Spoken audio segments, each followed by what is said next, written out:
मुख्यमंत्री पुष्कर सिंह धामी ने circuit house Kathgodam में अधिकारियों के साथ विकास कार्य को लेकर समीक्षा बैठक की। इस दौरान उन्होंने अधिकारियों की कार्यशैली पर नाराजगी भी जाहिर की। अधिकारियों को कड़े लफ्जों में उन्होंने अपना स्पष्ट संदेश देते हुए कहा कि भ्रष्टाचार किसी भी कीमत पर बर्दाश्त नहीं किया जाएगा। विकास कार्यों को देखते हुए जनप्रतिनिधियों की सुनवाई होनी चाहिए।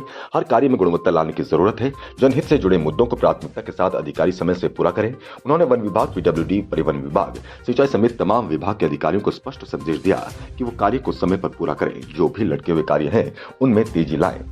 वहीं मुख्यमंत्री धामी ने खनन में हो रही देरी को लेकर कहा कि गौला खनन की अवधि जल्द खत्म हो रही थी, जिसको लेकर उनके द्वारा खनन अवधि बढ़ाने को लेकर उनकी तरफ से वन एवं पर्यावरण मंत्री से आग्रह किया गया, जिसके पश्चात वन एवं पर्यावरण मंत्री के द्वारा गौला नदी में खनन की अवधि को बढ़ा भी दिया गया। तो वहीं कुमाऊं की सभी नदियां, जिसमें गौला नदी, शारदा नदी, दापका नदी और कोसी नदी में खनन की अवधि को बढ़ा दिया है और प्रदेश में एक समान रॉयल्टी भी लागू कर दी है। देखिए, मैं समय समय पर सभी विभाग के लोगों से मैंने कहा है कि कोई भी विभाग अपने काम को दूसरे के ऊपर न टाले। एक विभाग दूसरे पर टालता है, दूसरा तीसरे पर टालता है। इस प्रकार से कामों में विलम्ब होता है और कहीं भी पेंडेंसी नहीं होनी चाहिए, क्योंकि जीरो पेंडेंसी के आधार पर हम लोग काम कर रहे हैं। एक कार्य संस्कृति उत्तराखंड के अंदर बने, उत्तराखंड के अंदर लागू हो, उत्तराखंड के अंदर आगे बढ़े।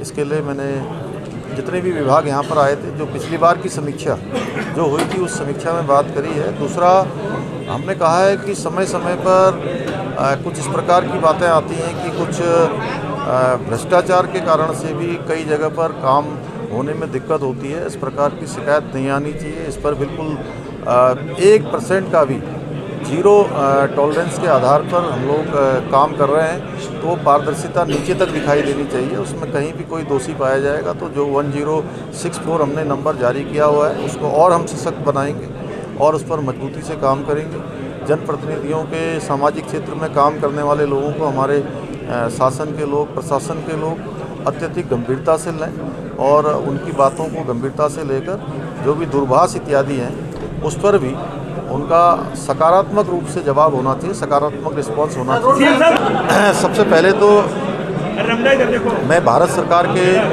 हमारे जो वन एवं पर्यावरण मंत्री हैं माननीय भूपेंद्र जी, उनका धन्यवाद करता हूं, भूपेंद्र यादव जी का, कि उन्होंने तत्काल जो हमारी 23 तारीख को गोला की जो अवधि है वो समाप्त हो रही थी और वहाँ पर बैठक भी नहीं हो पाई। हमने उनसे अनुरोध किया तो उन्होंने उसको बढ़ा दिया। इसके साथ साथ सभी नदियाँ जो गोला है, कोसी है, दापका है, शारदा है, चारों को बढ़ाया है और आगे भी हमने उनसे अनुरोध किया है कि आगे भी हमारा बढ़ा दिया जाए, आगे आने वाले वर्षों के लिए भी उसको विस्तारित कर दिया जाए।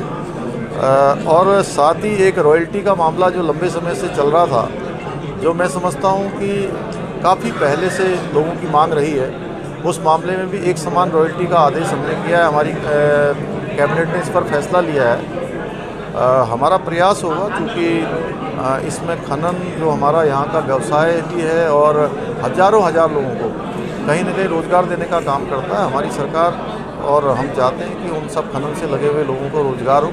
साथ ही में हमारे यहाँ का एक बड़ा राजस्व प्राप्ति का भी साधन है। तो निश्चित रूप से हम पूरी तरह से गंभीर हैं और हमारा प्रयास होगा कि ये जल्दी से काम हो सके।